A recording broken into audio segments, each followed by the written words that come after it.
Hindi ka kilala pag wala kang pera. Paano ko ba sisimulan? Hindi ko alam kung paano ko papakawalan ang lungkot na aking nararamdaman. Akin ang susubukan. Patid kong mahirap. Kung ang pamilya ay hindi buo, kasi aminin mo man o hindi, naandyan palagi sa dibdib mo ang hapde. Kasi tila ba'y hindi ka kumpleto, na maging masaya ka man ay hindi buo. Pero kaibigan, batid mo ba na hindi lahat ng kumpleto sa bahay ay masaya ang buhay? Yung tipong mapapahiling ka na sa pagsapit ng dilim at pinikit mo ang iyong mga mata, sana'y hindi ka na dumilat pa isang umaga.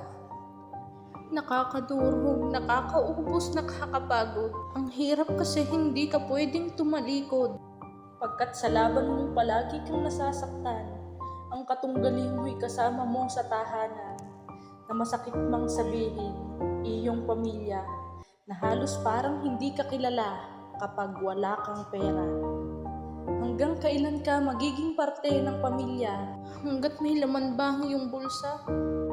Sana ang ganitong pagtrato ay matigil na, kasi nakakaubos ng lakas, nakakaubos ng luha, sobrang nakakapagod.